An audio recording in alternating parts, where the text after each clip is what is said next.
Hi. So since I started the series, my life, my journey, my spiritual journey, I wanted to share with you a few things that started, or things that I started noticing. Now, during the time when, we were all like quiet, many of us became aware. I don't think they were planning on that.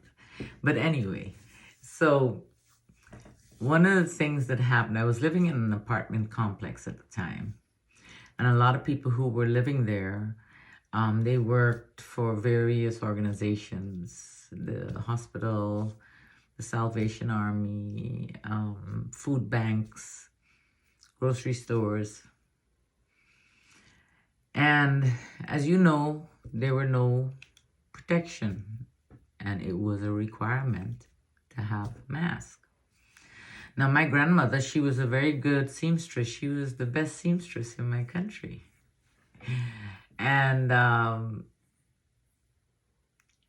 I decided I was going to sew. I don't know nothing but sewing.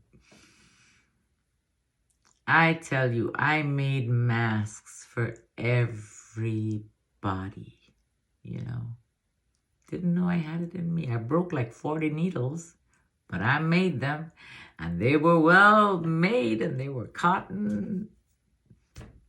So that was the first time when, I tried to do something that was different, and I succeeded. So as time went on, I started noticing that I was sad more than I was happy. I couldn't sit still at all. I used to be an avid reader. Couldn't read anymore. So then I started, way back in the 80s, I used to meditate. Why? I have no idea. I had crystals back then. And back in those days, when you touched a crystal, if it belonged to you, it was warm to the touch. So I used to meditate a lot back then. And one day I had a out-of-body experience. And I saw me looking down upon me. This was before the military. But this had to be in 1988 in New York City. And I saw me looking at me. And it kind of stunned me. And after that, I backed away from meditation. Because one of the fears that I had was, what if I can't bring myself back in? So I stopped meditating. I never realized like some of my actions were because of the things I had gone through in my life.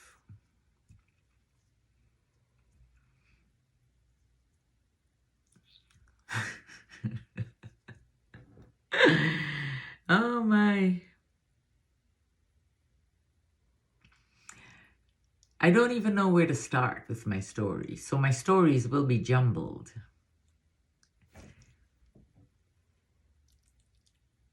And like I mentioned before, my stories are not for pity.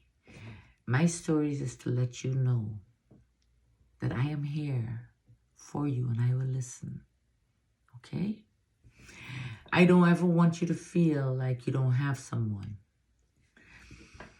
One of the things I can remember growing up, the feeling I always had, and even as an adult, was like I didn't belong anywhere. I was a stranger in my own home. I always felt out of place anywhere I went.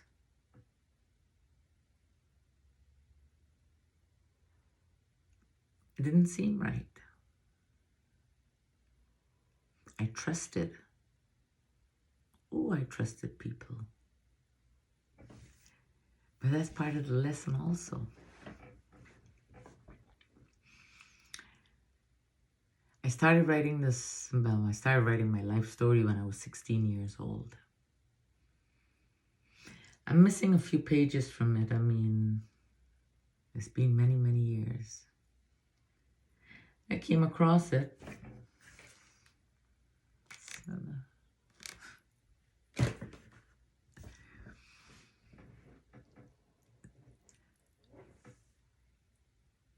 I still remember the first line when I was 16 years old when I wrote it.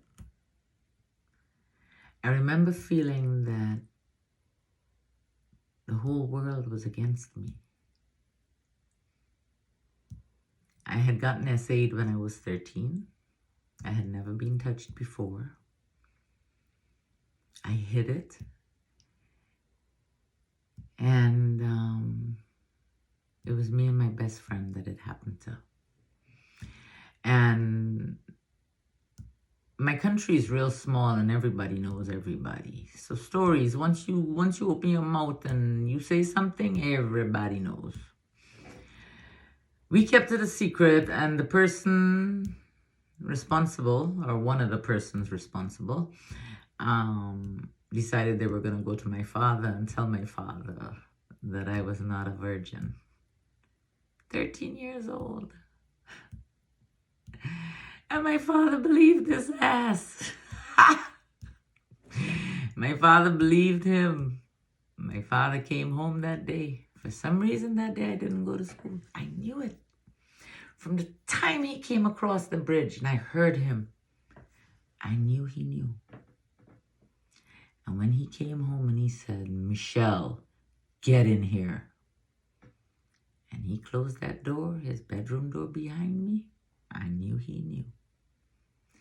That day my father beat me like I was a man standing in front of him.